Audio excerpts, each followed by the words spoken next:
नमस्कार investors. Welcome to my channel SB Stocks. मैं हूं आपका award winning sub broker Sumit Bhardwaj from Motilal Oswal. तो आज हम जिस कंपनी की बात करेंगे उस कंपनी को हमने अपनी लाइफ में काफ़ी सालों से हम देखते आ रहे हैं। उसके ब्रांड को काफ़ी बार हमने यूज़ भी किया है, स्पेसिफिकली कोरियर करने के लिए। तो जैसे ही कोरियर का नाम आता है तो दो तीन नाम ही आते हैं और जिसमें सबसे बड़ा नाम हमारे सामने आता है blue dart. Blue dart basically एक सर्विस ही नहीं, एक भरोसा काइंड ऑफ थिंग है कि लोगों को भरोसा हो जाता है कि अगर ब्लू डार्ट कर दिया तो मतलब डिलीवरी पक्की है, किसी तरह का कोई झोल नहीं होगा जो कि बाकी अलग कोरियर्स में होता है।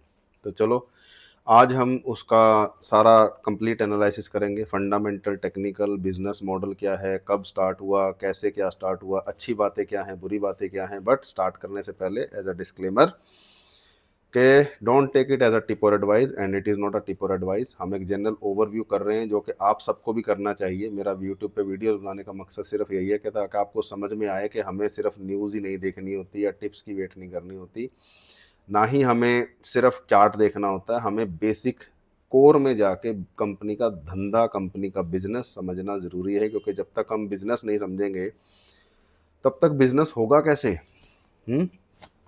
इट्स लाइक के भी जिस भी कंपनी में इन्वेस्ट करने का मन करे, आप ये सोच लो कि उस बिजनेस को आपने खुद स्टार्ट करना है, क्योंकि पैसे तो आप लगा ही रहे हो। बट अगर आपको खुद वो करना हो तो आप कितनी रिसर्च करोगे, क्या करोगे।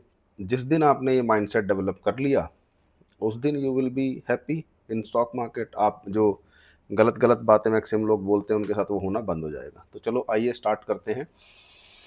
Blue Dart Express Limited start हुई थी 1983 में with the name of Blue Dart courier services. आज के टाइम में ये इंडिया की टॉप मोस्ट एक्सप्रेस एयर और इंटेग्रेटेड लॉजिस्टिक सर्विस प्रोवाइडर है, जिसको हम देसी भाषा में बोलते हैं कोरियर कंपनी। कंपनी का ओनरशिप है डच पोस्ट डीएचएल ग्रुप के पास। Yes, it is not an Indian company, ये डच की एक कंपनी है, उनके पास ओनरशिप है। जिसका ग्लोबल नेटवर्क ज़्यादा नहीं, बस 220 से ज़्यादा कंट्रीज़ में फैला हुआ है, शहरों में या स्टेट्स में नहीं, कंट्रीज़ में। वीडियो पूरा देखना, अच्छी अच्छी बातें स्टार्टिंग में सुन के ज़्यादा हतोत्साहित मत हो जाना, ठीक है, क्योंकि मैं बुरी बातें भी बताऊंगा। ठीक है, मैं आपको सारी बातें बताऊंगा जो भी आपको एक एज एन इन्वेस्टर कंपनी के बारे में पता होना चाहिए, ताकि आप अपना डिसीजन ले पाएँ। तो ब्लू डार्ट का बिजनेस मॉडल और नेटवर्क क्या है। ब्लू डार्ट का नेटवर्क इंडिया के 56,000 से ज़्यादा लोकेशंस में फैला हुआ है। अब वो लोकेशंस शहर, कस्बे, गांव, कूचे, स्टेट्स, मेट्रो सिटीज़ सब इंक्लूडेड है। Company air plus ground logistics दोनों मॉडल यूज़ करती है। अपने खुद के एयरक्राफ्ट्स हैं, डिलीवरी व्हीकल्स हैं और वेयर हाउसेज भी हैं खुद के। ठीक है। सर्विसेज इंक्लूड करती है documents, parcels, heavy cargo, temperature controlled logistics और customised B to B solutions. मतलब बी टू बी और बी टू सी दोनों उसमें काम करती है। मतलब बिजनेस टू बिजनेस, किसी को कोई बड़ी शिपमेंट भेजनी है, दैट आल्सो दे डू। और आपको खुद अपने पर्सनल लेवल पे कुछ कोरियर वगैरह करना है तो वो हम काफ़ी बार हमने, मतलब मैंने तो काफ़ी बार यूज़ किया और आई एम श्योर आपने भी किया होगा। ऑपरेशनल डेटा की अगर हम बात करें, सिर्फ पिछले एक साल की रियल डेटा है, जब मर्जी जाके जहां मर्जी से चेक कर सकते हो। क्योंकि हम नॉर्मली डेटा चेक करते हैं, ईपीएस कितना हो गया, शेयर प्राइस कितना हो गया। मैक्सिमम 90% लोग तो सिर्फ शेयर प्राइस देखते हैं, ना वो अर्निंग्स देखते, ना ग्रोथ देखते, ना प्लेज देखते, ना डेप्ट देखते। और उसके आगे कंपनी के अंदर जाके उसका बेस समझना। जैसे कोरियर कंपनी है तो सबसे ज़्यादा मैटर क्या करता है, भी शिपमेंट्स हो रही हैं कि नहीं, वो समझते ही नहीं है। जैसे मैंने पोर्ट के ऊपर एक वीडियो बनाया था कि अगर आपको पोर्ट सेक्टर में इन्वेस्ट करना है तो आर ओ और टी ई यू रेशो, ये दोनों समझना बहुत ज़रूरी है। जिसको बोलते हैं रोल ओवर, और टी ई यू एक रेशो होती है, उसको समझना बहुत ज़रूरी है। अदरवाइज आप पोर्ट सेक्टर में कामयाब नहीं हो पाओगे as an investor.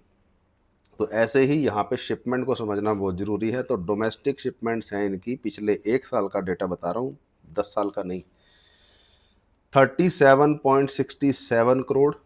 International shipments हैं 5.72 लाख। टोटल वेट हैंडल जो किया है अब पिछले साल में, that is 13.39 lakh ton. Fleet की मैं अगर बात करें तो 757 बोइंग, 200 बोइंग और 737 फ्राइटर एयरक्राफ्ट्स इंक्लूडेड हैं, प्लस इलेक्ट्रिक वैन्स भी ऐड की जा रही हैं for green delivery initiative. Strength की बात करें तो कंपनी का स्ट्रॉन्ग ब्रांड है, लीडरशिप है, blue Dart express logistics segment का लीडर माना जाता है। ठीक है, अब वो किस तरह पर मतलब स्टॉक मार्केट में किस लेवल पे है, मिड कैप है, लार्ज कैप है, स्मॉल कैप है, या उसकी अपने सेक्टर में रैंकिंग क्या है, भी सच में कितना बड़ा है। भी वैसे तो हमें लग रहा है कि सबसे बड़ा यही है, पर सच 5-10 मिनट बाद पता लग जाएगा आपको। टेक इंफ्रास्ट्रक्चर में एडवांस्ड ईआरपी, ट्रैकिंग सिस्टम और फास्ट डिलीवरी मॉडल कंपनी को एफिशिएंट बनाते हैं। ई कॉमर्स ग्रोथ जो है उसका इंडिया के अंदर इस कंपनी को, या बाकी वर्ल्ड वाइड जो ई कॉमर्स ग्रोथ हुई है उसका इस कंपनी को बहुत बेनिफिट हुआ है। बट चलो हम इंडियन स्टॉक मार्केट की बात कर रहे हैं, तो इंडिया के अंदर भी इसको काफ़ी बेनिफिट हुआ है। इंडिया में ऑनलाइन शॉपिंग का बूम जो आया है उससे इसको डायरेक्ट बेनिफिट मिला। अब ये तो हो गई अच्छी अच्छी बातें, तो क्या कुछ चिंता वाली बातें भी? हाँ हाँ बिल्कुल हैं। तो 3 चैलेंजेस हैं। सबसे है राइजिंग कॉस्ट, दूसरा है रेगुलेटरी इश्यूज, तीसरा है कंपटीशन। राइजिंग कॉस्ट कैसे? फ्यूल, तेल या इलेक्ट्रिक गाड़ियां अगर ये यूज़ कर रहे हैं तो इलेक्ट्रिसिटी का बिल। दूसरा मैन पावर का खर्चा। और ये दो मतलब मेन तो ये बेसिकली दो हैं जिसकी वजह ये इनकी दोनों की कॉस्ट बढ़ रही है। इसकी वजह से प्रॉफिट मार्जिन पे इम्पैक्ट हो रहा है। दूसरा रेगुलेटरी इश्यूज हैं। सब्सिडरी को 420 करोड़ का जीएसटी नोटिस मिला है जो कंप्लायंस रिस्क को दिखाता है। ठीक है जी, तो कंपनी एक तो हो गया राइजिंग कॉस्ट, दूसरा 420 करोड़ का जीएसटी नोटिस, तीसरा कंपटीशन में है इनके साथ डिलीवरी इंडिया, डीटीडीसी और अमेजोन लॉजिस्टिक्स। बाकी और तो छुटपुट जो ब्रांड है उनको तो आप भूल ही जाओ। ये 3 मेन जो हैं इसके साथ compete कर रहे हैं। अब कंपनी इन सब चीज़ों से निकलने के लिए क्या कर रही है? कंपनी प्लान कर रही है कि टायर 3 और रूरल इंडिया तक रीच एक्सपेंड की जाए। बेसिकली जितने भी बिजनेसेस हैं आज की डेट में, चाहे ऑनलाइन चाहे ऑफलाइन, ऑनलाइन खास तौर पे, वो मेट्रो सिटीज़ को छोड़ के रूरल एरियाज़ को, टायर 2 टायर 3 सिटीज़ को ज़्यादा टारगेट कर रहे हैं। या टारगेट ना भी करो, एक कमाल का डेटा बता रहा हूँ कि अगर जैसे हमारे पास भी जो इन्वेस्टर्स जुड़ते हैं मैक्सिमम वो मेट्रो सिटीज़ से कम हैं, वो टायर 2 और टायर 3 सिटीज़ से ज़्यादा हैं। Not just my personal data, that is the data of each and every broker in India right now. जैसे हम मोतीलाल ओसवाल का अगर आप डेटा निकालोगे गूगल पे जाके तो आपको डेटा आराम से मिल जाएगा। ठीक है, तो अब कंपनी टायर 3 और रूरल इंडिया तक अपना रीच एक्सपेंड कर रही है with the new name that is Bharat dot initiative. Company focus कर रही है डिजिटलाइजेशन पे, ऑटोमेशन पे और ग्रीन लॉजिस्टिक्स पे, जिसमें ईवी वैन्स और लो एमिशन हब्स शामिल की जा रही हैं। तो future growth as a sector, 2-3 चीज़ें होती है बिजनेस की, जैसे पीटर लिंच जी भी यही बोलते हैं और जितने भी बड़े इन्वेस्टर्स हैं वो ये बोलते हैं कि आपको ये समझना है कि धंधा कहीं बंद तो नहीं हो जाएगा। तो ये धंधा भाई मुझे तो नहीं लगता कि कोरियर कभी बंद नहीं होगा। It is like a transportation, भी गाड़ियाँ कभी बंद नहीं हो सकती। हाँ, कल को हो सकता है आज ईवी पे बन रही है, कल को हाइड्रोजन पे बने, या काफ़ी सालों से हम मिट्टी के तेल अपना डीजल पेट्रोल पे चला रहे थे, अब हो सकता है हम इलेक्ट्रिक गाड़ियों पे आ जाएं, या और 20-50 साल बाद हो सकता है उड़ने वाली गाड़ियाँ आ जाएं। पर गाड़ी तो गाड़ी है, गाड़ियाँ तो रहेंगी। ऐसे ही कोरियर चाहे उड़ के जाए, चाहे बैल में जाए, चाहे ट्रेन से जाए, कोरियर एक ऐसी चीज़ है जो मुझे लगता है, या आपको भी समझ में आ रहा होगा कि कोरियर कहीं नहीं जा रहा।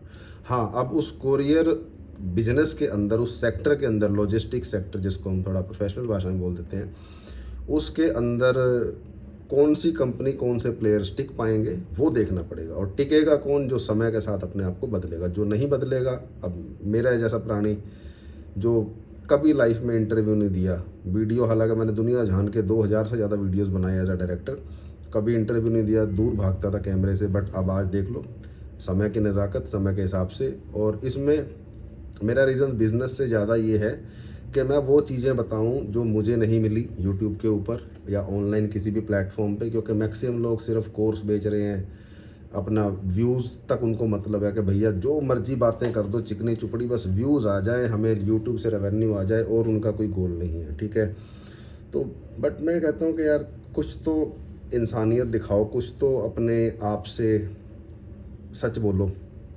पर चलो, मैं भावनाओं में बह जाता हूँ। तो ये तो था कंपनी का एक जनरल ओवरव्यू। अब हम डिस्कस करेंगे अपने स्टाइल में, ठीक है, जो कि फंडामेंटल एनालिसिस होगा पहले, फिर होगा टेक्निकल चार्ट पैटर्न के हिसाब से, और कंप्लीट एक ओवरव्यू। मतलब अभी तक आपको बेसिक आम आदमी की भाषा में धंधा समझ में आ गया होगा, क्या प्लस पॉइंट है क्या माइनस पॉइंट है, एकदम सिंपल भाषा में। अब देखते हैं थोड़ा सा फंडामेंटल्स, ज़्यादा नहीं, टफ नहीं होगा, डोंट वरी, सिंपल ही रखेंगे इसको भी। कंपनी का सेक्टर है लॉजिस्टिक्स, और इंडिया के अंदर जो लिस्टेड कंपनीज है, जो अनलिस्टेड है उनको तो अभी आप छोड़ दो, जो लिस्टेड कंपनीज हैं लॉजिस्टिक्स सेक्टर के अंदर हैं टोटल 99। ओके, अब इसमें ये देखना होता है कि भी काम की कितनी है, काम की मतलब निफ्टी 500 यूनिवर्स में कितनी है, तो वो सिर्फ 4 है, ठीक है। तो इस हिसाब से अगर आप देखोगे तो आपको समझ में आ जाएगा कि 4 ही कंपनी है, तो सेक्टर इज़ गुड। तो जनरली मैं ऐसे सेक्टर से ही दूर रहता हूँ जिस सेक्टर में 5, 10, 15, 20 से कंपनीज ज़्यादा हो। अब ऑल दो इसमें 99 कंपनीज हैं, लेकिन लकीली निफ्टी 500 पे जैसे ही मैंने ऐड किया, यूनिवर्स सिलेक्ट करी, और अगर अभी तक यूनिवर्स नहीं पता कि निफ्टी 50, 100, 200, 500 क्या होता है, तो जाके सीखो, समझो। दुनिया जान के लोग इतने वीडियोस बना रहे हैं, थोड़ा उनको भी कंटेंट दो, but learn from a good source, ठीक है। जो चिकनी चुपड़ी बातें करें उनसे नहीं, जो वेरीफाइड हैं उनसे आप सीखिए। जैसे कि सी ए रचना राणा डे जी हैं, सर्टिफाइड हैं, जेन्युइन हैं, उनसे सीखिए जाके। मतलब यूट्यूब के थ्रू या कोर्स करना नहीं करना वो आप देखो, मैं कुछ नहीं कह रहा, कोई रेकमेंडेशन नहीं दे रहा, बट अगर आपको ऑनलाइन लर्निंग चाहिए तो आप उनसे सीख सकते हो। वो बड़ा अच्छा एक्सप्लेन करते हैं बेसिक टर्म्स, क्योंकि मुझे भी बहुत लोग बोलते हैं कि सर आप टीचिंग कंटेंट बनाओ, तो मैं कहता हूँ भैया सिखाने वाले बहुत हैं, पर उसके बाद का जो है वो समझो, वो करने वाला कोई मेरे को तो मिला नहीं। आपको मिल जाए तो बता देना। तो मैंने कहा चलो वो काम मैं करता हूँ, तो सीखो और फिर मेरे पास आ जाओ कि यूनिवर्स किसको बोलते हैं। तो निफ्टी 500 यूनिवर्स के हिसाब से अगर हम चलें तो 4 स्टॉक्स बनते हैं, that is container corporation, delivery India, third पे है ब्लू डार्ट, और फोर्थ पे है shipping corporation of India. But चलो फिलहाल के लिए हम 99 की 99 को एनालाइज करते हैं। तो क्या इसमें कोई लार्ज कैप है सेक्टर में? एक भी लार्ज कैप नहीं है। मतलब सेक्टर के पास पोटेंशियल है लार्ज कैप कंपनी पैदा करने का, बनाने का। वो 5 साल में बने, 10 साल में बने, बनेगी ज़रूर। फिर मिड कैप के अंदर 2 कंपनीज है, कंटेनर कॉरपोरेशन और डिलीवरी इंडिया। ओके जी, अब हमारी कंपनी कहाँ है? मतलब वो कंपनी है स्मॉल कैप। स्मॉल कैप की सबसे बड़ी कंपनी है blue dart with a market cap of 13,139 crore rupees. Share price currently चल रहा है 6,572। पीई रेशो थोड़ी क्या काफ़ी ज़्यादा है, 52.05। बट इसमें मेन बात यह है कि मैक्सिमम कंपनीज़ की आज की डेट में यही हालात हैं। हालांकि बाज़ार इतना टूट गया था, फिर भी हालांकि अब रिकवर हो गया, सिर्फ 100 पॉइंट रह गया, दैट वो भी थोड़े दिनों में हो जाएगा। प्लेजिंग बिल्कुल भी नहीं है, डेप्ट 0.65 की है, नेट इनकम 252 करोड़ रुपीज़ है एनुअली, एंड 48.83 करोड़ रुपीज़ है क्वार्टरली।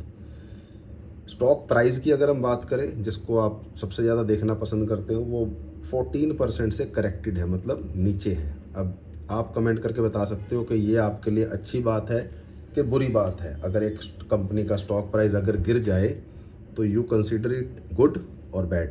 ओके, ये अपनी अपनी सर्च, माइंडसेट और सोच की बात है। अब इसमें मैं सिर्फ एक ही बात बोलता हूँ कि आप अच्छे इन्वेस्टर तब तक नहीं बनोगे जब तक आपके पास एक तो उस चीज़ का सोल्यूशन हो कि अगर स्टॉक प्राइस गिरा तो आप क्या करोगे। क्योंकि बढ़ गया तो फिर तो बच्चे को ही पता है क्या करना है, लेकिन अगर घट गया then what you gonna do? क्या आप सो पाओगे रात को, या उसके पास आपके पास प्लान है कि एवरेज करोगे, वेट करोगे, क्या करोगे? तो वो आपको वर्कआउट करना है। जिस दिन वो आपने वर्कआउट कर लिया, आपकी ज़िंदगी बदल जाएगी स्टॉक मार्केट के अंदर। फाइनेंशियल स्ट्रेंथ की बात करें तो फाइनेंशियल स्ट्रेंथ इज़ हाई, 100 में से 63 नंबर मिले हैं। वैल्यूएशन मीडियम है, 100 में से 38 नंबर्स मिले हैं। टेक्निकली ट्रेंड इज़ न्यूट्रल, 100 में से 40 नंबर मिले हैं। स्वॉट एनालिसिस की बात करें तो 9 स्ट्रेंथ हैं, या 8 वीकनेस हैं, 1 अपॉर्चुनिटी है और 1 थ्रेट है। अब स्वॉट एनालिसिस किसी को नहीं पता तो जाकर सीखे, पढ़े, समझ के आए। बेसिक मैं बता देता हूँ कि इसमें हम 4 चीज़ें करते हैं कि स्ट्रेंथ क्या है कंपनी की। स्ट्रेंथ ज़्यादा है कि जितनी ज़्यादा स्ट्रेंथ हो कंपनी या बिजनेस उतना अच्छा माना जाता है। वीकनेस जितनी कम हो, ठीक है, वो तो किसी भी चीज़ में है ना, तो पर यहाँ पे वीकनेस और स्ट्रेंथ बराबर बराबर है। 9 स्ट्रेंथ हैं, 8 वीकनेस है। अपॉर्चुनिटी एक भी कुछ अपॉर्चुनिटी है लाइफ में, तो कंपनी के पास कोई अपॉर्चुनिटी है वो एक है, थ्रेट भी एक है। तो ये सारी चीज़ें हम अभी 5-10 मिनट में डिस्कस करेंगे आगे वीडियो के अंदर। अभी चलते हैं बेसिक फाइनेंशियल रेशोज़ के ऊपर, जैसे कि return on equity, return on assets, book value पर शेयर और ईपीएस। ये चारों बेसिक हैं। मतलब अभी आपको लग रहा होगा कि यार इतनी सारी बातें आप डिस्कस कर रहे हो, पर भाई these are very very very very basics. मैं कोई बैलेंस शीट नहीं आपको पढ़ के बता रहा, कंप्लीट फाइनेंशियल स्टेटमेंट नहीं पढ़ के बता रहा। मैं तो आपको ये कह रहा हूँ कि अगर ये चीज़ें आप भी देखने लग जाओ तो आपकी भी ज़िंदगी आसान हो जाएगी मार्केट के अंदर, ठीक है। तो रिटर्न ऑन इक्विटी जो है वो 2022 से फॉलिंग है। अब हमने कितनी अच्छी अच्छी बातें सुनी, अब थोड़ी सी कड़वी बातें भी सुनो, पर जो भी बोल रहा हूँ सच है। चिकनी चुपड़ी देखो, मेरे को कोई इन्होंने कंपनी वालों ने पैसे तो देने नहीं और ना मैंने लेने। ये सारी बातें करने का, अलग अलग कंपनीज को एनालिसिस करने का मकसद सिर्फ ये है कि एक तो लोग मुझे फ़ोन करके, व्हाट्सएप करके या ईमेल करके बोलते रहते हैं कि सर ये कंपनी का क्या, वो कंपनी का क्या। तो मैंने कहा यार कंपनी पे ना फुल वीडियोस बनाने लग जाओ, इसलिए मैंने शॉर्ट वीडियो बनाने ही बंद कर दिए 1 मिनट और 3 मिनट वाले, कि फुल वीडियो बनाओ। जिसको पूछना हो उसको वीडियो का लिंक भेज दिया कि ले भाई 90% चीज़ें तेरे को मिल गई, समझ में आ गई।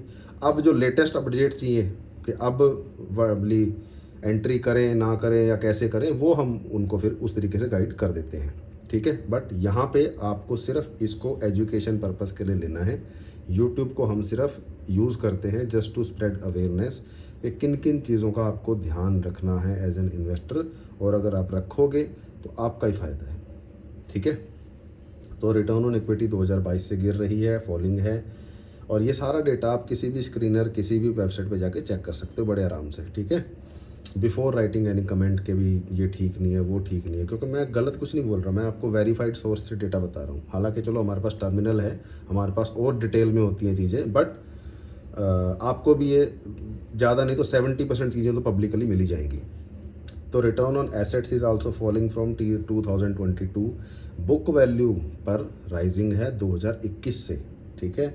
और ईपीएस भी जो है वो 2022 से गिर रहा है, उतना बुरे तरीके से नहीं गिरा जितना अगर रिटर्न ऑन इक्विटी और रिटर्न ऑन एसेट्स गिर रहे हैं। ईपीएस ग्रेजुअली साइडवेज डाउनफॉल है। फिर नेट प्रॉफिट की बात करें, नेट सेल्स की बात करें क्वार्टरली, तो 1400 से 1500 करोड़ की नेट सेल्स रहती है कंपनी की, जिसमें से जो नेट प्रॉफिट आता है वो 62 टू 82 करोड़ रुपीज़ आता है। मतलब टू बी स्पेसिफिक, सितंबर का प्रॉफिट था 62 लास्ट 2024 सितंबर का, दिसंबर 2024 का था 81 करोड़ रुपीज़ नेट प्रॉफिट, मार्च का 2025 का 55 करोड़ और जून इस साल का 2025 का 48.83 करोड़ रुपीज़। अब सवाल उठता है कि ये फ्लक्चुएशन क्यों होती है। तो इसलिए क्योंकि एक तो इनके एक्सपेंसेस बढ़ गए 8.3% से एट ईयरली लेवल। दूसरा, shift in business, B2C segment grew 20.2%। Okay, ये इनका जो फ्लक्चुएशन हुई है नेट प्रॉफिट में क्वार्टरली लेवल पे, वो इसलिए कि B2C सेगमेंट ग्रू हुआ 20.2% के हिसाब से एट ईयरली लेवल, पर जो B2B level business to business वाला जो इनका क्राइटेरिया है वो सिर्फ और सिर्फ 2.4% से ग्रो हुआ। ओके,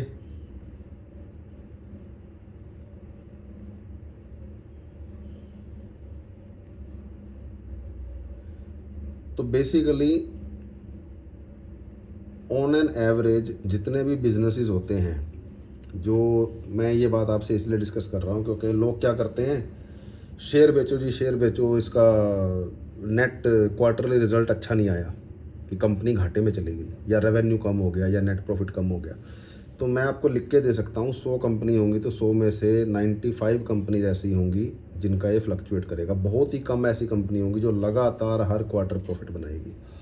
ओके, तो before taking any panic decision किसी भी न्यूज़ के ऊपर या किसी भी एक चीज़ के ऊपर जो आपने मन में बिठा रखा है कि यार क्वार्टरली अगर 3 महीने में कंपनी ने पैसा नहीं कमाया तो एक ख़राब कंपनी है या अब ये बर्बाद हो जाएगी, वो सब चीज़ें करने से पहले थोड़ा सा एक कॉमन सेंस समझना है।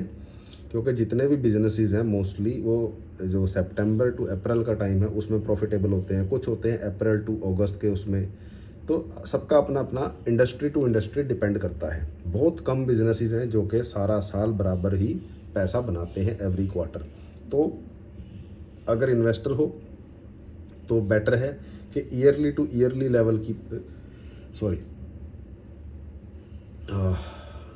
जो रिपोर्ट देखनी है वो क्वार्टरली की जगह ईयरली लेवल पे देखना शुरू करो तो ज़्यादा बेटर रहेगा।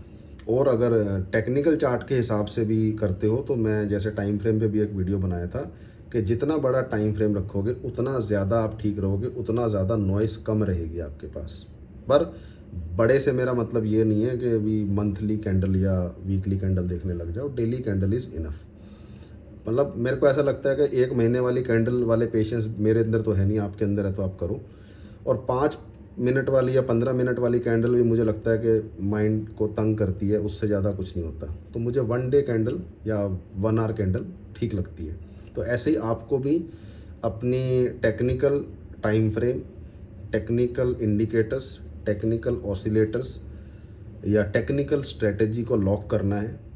क्योंकि ये तो चलो हमने सारी डिटेल पढ़ ली कि ये कंपनी अच्छी है या बुरी है, जो भी आपने मन बनाया बेचने का या इग्नोर कर दिया फिर तो चलो बात ही खत्म हो गई, कुछ नहीं। बट बाई चांस आपका मन करता है XYZ किसी भी कंपनी में इन्वेस्ट करने का या ट्रेड करने का, तो आपको डिसीजन तो लेना पड़ेगा ना। भी वट जैसे मैं बोलता हूँ 4 ही बातें, वट टू बाय। तो वट का तो चलो आपने डिसाइड कर लिया कि मुझे क्या खरीदना है। व्हेन टू बाय, कब खरीदूंगा, ठीक है, ये डिसाइड कैसे होगा? ये डिसाइड 2 ही तरीके से हो सकता है। या तो आप फंडामेंटल्स के हिसाब से डिसीजन लोगे कि भाई नेट प्रॉफिट बढ़ जाएगा तो एंट्री करूंगा, डेप्ट कम होगी तो एंट्री करूंगा, या इसी स्पेसिफिक मार्केट कैप की कंपनीज में इन्वेस्ट करूंगा, या जो भी, या EPS पे कई लोग ट्रेड करते हैं, कई लोग सिर्फ डिविडेंड के हिसाब से पोर्टफोलियो बनाते हैं। तो जैसे भी आपको एक अपना 1-2 क्राइटेरियाज लॉक करने पड़ेंगे। और वही आप अगर टेक्निकल उस पर करते हो तो टेक्निकल पे भी आपको टाइम फ्रेम सबसे पहले लॉक करना बहुत ज़रूरी है। और सारे टाइम फ्रेम जैसे मैं बोला था पहले भी कि देखना चलो अच्छी बात है, पर डिसीजन आपको एक पे लेना है। अगर आप 5 मिनट की कैंडल पे एंटर करके एग्जिट 1 घंटे वाली या 1 दिन वाली पे करोगे तो गलती आपकी है, कंपनी की, मार्केट की या चार्ट की गलती नहीं है।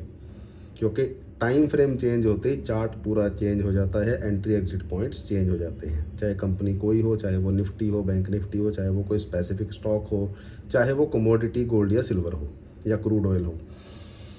तो ये अपना एक सिस्टम बनाना बहुत ज़रूरी है। और इन सिस्टम को करने के लिए आपके पास समय होना चाहिए। और अगर नहीं है तो अपना सेबी अप्रूव्ड एडवाइज़र, एक अच्छा ढंग का ब्रोकर। और एज आई ऑलवेज से कि गलत स्टॉक और गलत सेक्टर से ज़्यादा नुकसान करता है गलत ब्रोकर और गलत एडवाइज़र। तो अपने लिए एक अच्छा ढंग का ब्रोकर एडवाइज़र ढूंढे जो आपका फ़ायदा सोचे, ना कि सिर्फ अपना।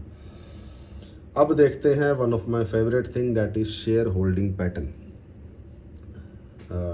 ब्लू डार्ट का शेयर होल्डिंग पैटर्न की बात करें तो प्रमोटर के पास है 75% का stake, which is constant from last 1 year. ना उन्होंने बेचा ना उन्होंने खरीदा। FII दिसंबर 2024 से लगातार सेलिंग कर रहा है, बट अभी भी FII के पास 5% का हिस्सा है। पब्लिक FII जैसे बेचता है, पब्लिक खरीदती है। पब्लिक जून 2025 से लगातार इस कंपनी को खरीद रही है। पब्लिक के पास है 6.82%। अब आप मुझे कमेंट करके बता सकते हैं कि उस पब्लिक में आप भी हो कि नहीं हो, ठीक है। मैं आपको नहीं कह रहा कि खरीदो या बेचो। और मेरी अब आप बात करो तो I am not investing in this company. क्यों? क्योंकि ये हमारे क्राइटेरिया में अभी तक आई नहीं है। क्योंकि एज आई ऑलवेज, जैसे ये नहीं कि मैं आपको ज्ञान पेल रहा हूँ, खुद भी है कि भाई अपनी एक स्ट्रैटेजी बना ली, उस स्ट्रैटेजी के अंदर जो कंपनीज आएंगी उन्हीं में ट्रेड करना है। तो जैसे अभी जो मेरी स्ट्रैटेजी है, एक स्ट्रैटेजी जो है उसके हिसाब से निफ्टी 500 के अंदर अब जब मैं अपने फिल्टर्स लगाता हूँ तो कुछ 90 कंपनीज निकल के आती हैं। तो मैंने वो 90 कंपनीज में ही काम करना है। अब ये मतलब नहीं है कि 90 की 90 खरीद लेनी है, दैट इज़ बिगेस्ट मिस्टेक। काम तो वही 10-12 कंपनी में करना है, पर उस 10-12 के लिए भी वो 90 कंपनी ही देखनी है। निफ्टी 500 की 500 कंपनियां या निफ्टी 200 की 200 कंपनीज या टोटल 5000 कंपनीज की छटाई नहीं करनी, ठीक है। तो ऐसे ही क्राइटेरियाज आपको भी अपने लिए बनाने पड़ेंगे। नहीं बनाओगे तो कैसे होगा? अब आपको बॉडी बनानी है तो आप जाके चूज़ करोगे ना कि बाइसेप बनाने हैं, ट्राइसेप बनाने हैं, पेट कम करना है, जनरल फिटनेस चाहिए, उसके हिसाब से आपका स्केड्यूल बनेगा। अब अगर आप सोचोगे नहीं हम तो डंबल उठा लेंगे, 2 दिन जिम जाएंगे, कभी कार्डियो करेंगे, कभी मशीन से वर्कआउट करेंगे, कभी फ्री वेट से करेंगे, कभी रनिंग कर लेंगे और मैक्सिमम टाइम हम जाएंगे ही नहीं, तो क्या होगा? हड्डियाँ आपकी दुखेंगी, बॉडी बनना तो बहुत दूर की बात, बीमार भी पड़ सकते हो। और वही स्टॉक मार्केट में होता है कि अगर आप प्लान ही नहीं बनाओगे, अपने आप से सच ही नहीं बोलोगे, तो कैसे होगा? सच क्या बोलना है कि काम आता है, बहुत बढ़िया आता है, तो स्ट्रेटेजी जो आपने बनाई वो आपके लिए प्रॉफिटेबल है, बहुत बढ़िया। नहीं है तो सोल्यूशन निकालो ना भाई। और मान लो आप खुद नहीं करते, आपने किसी की ड्यूटी लगा रखी है, फंड मैनेजर की, एसेट मैनेजर की, ब्रोकर की, एडवाइज़र की, जो भी, तो उसको भी 3-6 महीने साल बाद चेक करो ना कि वो प्रॉफिट कर रहा है कि लॉस कर रहा है। कहीं ऐसा तो नहीं कि सिर्फ अपनी ब्रोकरेज और अपना रेवेन्यू बढ़ा रहा है। जब भी देखो आपके घर आ जाता है, जी ये इंश्योरेंस करा लो, ये म्यूचुअल फंड ले लो, ये हमारा आईएपी कर लो, ये हमारा एल्गो चला लो, ऐसा तो नहीं कर रहा। आपका फ़ायदा हो रहा है कि नहीं हो रहा? या जो भी आपको कोई स्टॉक्स भी अगर वो रेकमेंड करते हैं या पोर्टफोलियो बनाते हैं कि ये खरीद लो, ये बेच लो, तो वो सारी सर्कस के अंदर, वो सारी एफर्ट्स के अंदर आपका बेनिफिट है कि नहीं है? और अगर नहीं है तो क्यों नहीं है? किसकी गलती है, आपकी है कि उनकी है? आपकी है तो आप खुद को चेंज करो, उनकी है तो उनको चेंज करो। ठीक है? तो साथ साथ में थोड़ा ज्ञान भी देते रहते हैं हम, बट आई थिंक कि जो भी बात मैं कर रहा हूँ वो जेन्युइन बात है, गलत बात नहीं है। तो अब हमारा रह गया सिर्फ स्वॉट एनालिसिस, उसके बाद हम चलेंगे चार्ट के ऊपर। तो स्वॉट एनालिसिस में 9 स्ट्रेंथ है, 8 वीकनेस है, 1 अपॉर्चुनिटी है और 1 थ्रेट है। तो सबसे पहले शुरुआत करते हैं थ्रेट से कि थ्रेट क्या है। थ्रेट ये है कि म्यूचुअल फंड ने अपनी होल्डिंग डिक्रीज कर दी है पिछले क्वार्टर। ठीक है। अपॉर्चुनिटी की बात करें तो लोगों का फेवरेट है, लोग इसमें भर भर के इन्वेस्ट कर रहे हैं। वीकनेस है, पीई जो है 40 पे है, that is very high, almost double. Normal ये कहा जाता है कि 20 से नीचे का पीई हो तो दैट इज़ गुड। फिर वीकनेस है, second weakness is inefficient use of shareholder funds, ROE is declining from past 2 years, वो मैंने आपको बताया। Declining net cash flow, company is not able to generate net cash. Momentum is weak, price is below short, medium and long term simple moving averages. ठीक है, तो chart देखना सीखो, chart के ऊपर सबसे पहले सिंपल मूविंग एवरेज लगाना सीखो। फिर जैसे मेरी बात करो तो मैं बोलिंजर बैंड, RSI, MACD ये साथ में लगा के डिसीजन ले लेता हूँ कि मुझे क्या करना है। 50 इंडिकेटर नहीं भी मैं सोचूं कि मैं इचिमो को क्लाउड भी लगा दूं, मैं डी मार्कर भी लगा दूं, मैं दुनिया जान की चीज़ें भी, मैं गोल्डन क्रॉस भी फॉलो कर लूं, है ना, मीन वर्जन भी कर लूं, जो भी कर लूं, मतलब सारी चीज़ें आप करने जाओगे तो नहीं होगा। जैसे आप जिम में जाके सोचो मैं सारी एक्सरसाइज थोड़ी थोड़ी कर लेता हूँ, आपकी बॉडी बनेगी? नहीं बनेगी। आपको सिर्फ 3-4 एक्सरसाइज ढंग के करनी है। तो ऐसे ही आपको अपनी 1-2 स्ट्रेटजीज बनानी है ढंग से, और 8-10-15 कंपनीज का पोर्टफोलियो बनाना है ढंग का। बस इतना ही तो काम है। फिर जो नेक्स्ट कमी है स्टॉक के अंदर, वीकनेस जिसको हम बोलते हैं, that is inefficient use of Capitals to generate profit, return on capital employed declining from past 2 years, inefficient use of assets to generate profits, that is return on assets declining in 2 years। अब ये भी मैं आपको brief कर रहा हूँ कि ये रेशोज़ का मतलब क्या है। एनुअल नेट प्रॉफिट जो है वो भी डिक्लाइन कर रहा है पिछले 2 साल से। RSI indicating price weakness. चलो ये तो सारी होगी बुरी बुरी बातें। अब अच्छी बातें क्या हैं? तो पॉजिटिव ब्रेकआउट है फ्रॉम थर्ड रेसिस्टेंस को, टेक्निकल सजेशन है ये, जो लोग टेक्निकल चार्ट देखते हैं उनको समझ में आ जाएगा। Strong quarter on quarter EPS growth in recent results, चलो अच्छी बात है। कंपनीज विद लो डेप्ट है नहीं, वो मैंने आपको बताया, मतलब कम है। बुक वैल्यू पर शेयर इंप्रूव कर रही है पिछले 2 साल से, वो भी आपको पहले बताया। High volume and high gain इसके अंदर चल रहा है। अब इस शब्द का मतलब भी टेक्निकल जो लोग जानते हैं उनको पता है। आप मैं यहाँ बताने जाऊँगा तो आधे घंटे का वीडियो ऑलरेडी हो चुका है, 1 घंटा और लग जाएगा। बोलोगे, कमेंट करोगे तो एक स्पेशल वीडियो बना देंगे हाई वॉल्यूम हाई गेन के ऊपर कि इसका मतलब क्या होता है। स्ट्रॉन्ग मोमेंटम है, प्राइस अबव शॉर्ट मीडियम, नहीं ये गलत है। फिर growth in net profit with increasing profit margin, increasing revenue every quarter from past 2 quarters, companies with zero promoter pledge. चलो ये सारी चीज़ें हैं स्वॉट एनालिसिस के अंदर। अब देखते हैं चार्ट क्या बोलता है। तो चार्ट एकदम शार्प डिक्लाइन नहीं है पिछले नवंबर से लेके इस नवंबर तक का। अगर हम चार्ट देखें तो अक्टूबर तक का, सॉरी, नवंबर से शेयर प्राइस गिरा अप्रैल तक, और उसके बाद साइडवेज है, छोटे ब्रैकेट में है। प्राइस अभी भी दिसंबर में SMA 200 से नीचे शिफ्ट हो गया था और अभी तक SMA 200 के ऊपर नहीं गया है। अब SMA 200 होती है सिंपल मूविंग एवरेज। 200 का मतलब पिछले 200 दिनों का, क्योंकि मैं डेली चार्ट, डेली कैंडल पे देख रहा हूँ, तो मतलब ये 200 दिन का डेटा आपको सामने चार्ट पे दिखेगा। उसके हिसाब से आज के ही दिन इसमें ब्रेकआउट हुआ है, दैट इज़ 29 अक्टूबर 2025 को। बट हमें यही डिसीजन लेना है एज अ, चाहे ट्रेडर चाहे एज एन इन्वेस्टर, कि अब ये यहाँ से नए हाई बनाएगा या एक ये छोटा ब्रेकआउट है वो वापस डिप मार जाएगा। तो टेक्निकल इंडिकेटर्स की बात करूं, MACD राइजिंग है, RSI राइजिंग है, आज बहुत ही बड़ी कैंडल बनी है, उसके साथ ओपनिंग मिली है, पर वॉल्यूम ना के बराबर है। ठीक है, अब वॉल्यूम कम होना और प्राइस का ऊपर जाना, इसका क्या मतलब है, ये भी अगर आप टेक्निकल एनालिसिस जानते हो तो आपको समझ में आ जाएगा। अब वो बात मैं यहाँ पब्लिकली बोल नहीं सकता, बोलूँगा तो नुकसान मेरा होगा। नुकसान मेरा मतलब अलग अलग चीज़ें हैं। तो जितना मैं यहाँ आपको बता सकता था ऑन अ पब्लिक प्लेटफॉर्म मैंने आपको बताया। आपको कैसा लगा वीडियो कमेंट करके बताइएगा। अगला वीडियो किसके बारे में बनाना चाहिए उसके लिए कमेंट कीजिए। Thank you.